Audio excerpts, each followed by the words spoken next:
The mighty egg sitters, the Backyardigans. In a faraway kingdom, King Pablo struggled to pull off his crown. Way too tight, he said. He gave it a great yank. Whoops! The crown popped off his head, and King Pablo tumbled across the room just as the knights appeared in the doorway.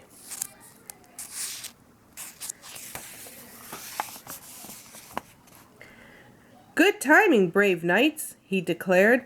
I have an important challenge for you.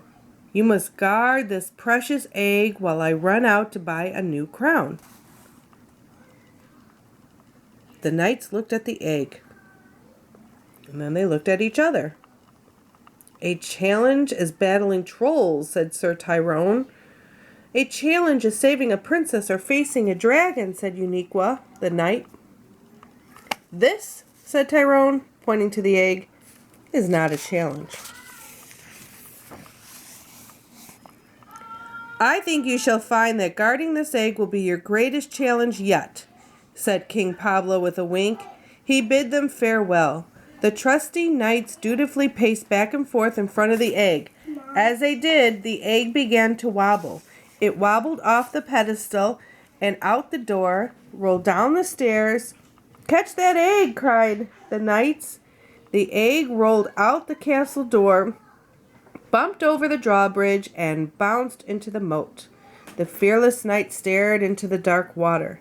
The egg bobbed to the surface and floated away. To the horses, shouted Uniqua the knight.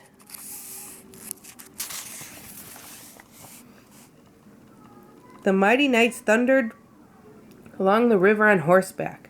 They leaped over bushes and ducked under branches as they chased after the egg. Faster, they cried, but the egg slipped under some tangled roots and disappeared into the woods of the Gabbling Goblin. The Gabbling Goblin opened the door and grabbed the egg from the river. Halt, cried the knight. We are the knights of King Pablo's court. Hand over the royal egg. But the Gabbling Goblin took off with the egg. After him, cried Sir Tyrone. The knights chased the goblin through the long, dark tunnel and over the huge waterfall and into a lake.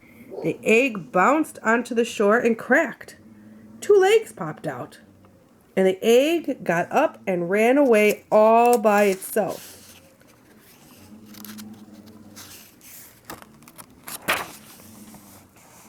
The egg ran straight into the forest of the flighty fairy. Hark, good fairy, said Uniqua the knight.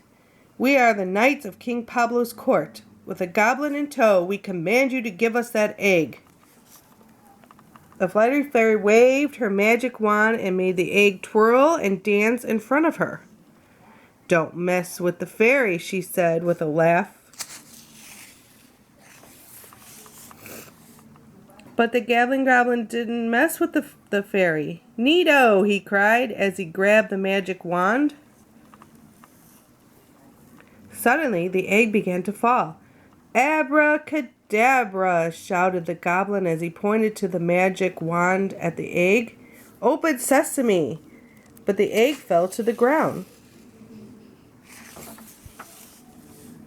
Crack! The eggshell cracked and sprouted wings.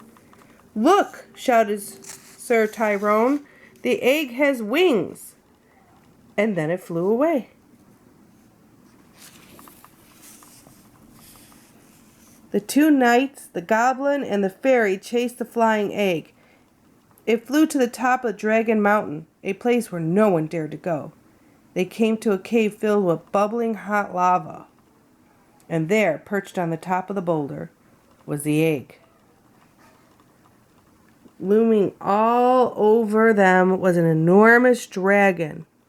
Forward with haste, shouted Uniqua the knight. Ah! A baby dragon swooped down and caught the flying knights on his back. The egg had turned into a baby dragon, cried Uniqua the knight. The baby dragon flew everyone back to the castle.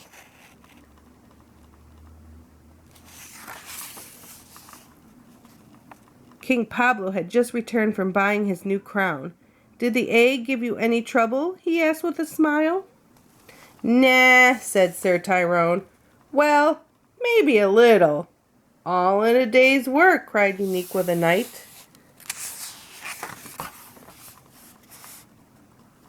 "Well done," said King Pablo. "You have passed your greatest test. Only the bravest, toughest, and strongest knights can handle a dragon egg. But I have one more important question for you. What do you think of my new crown?"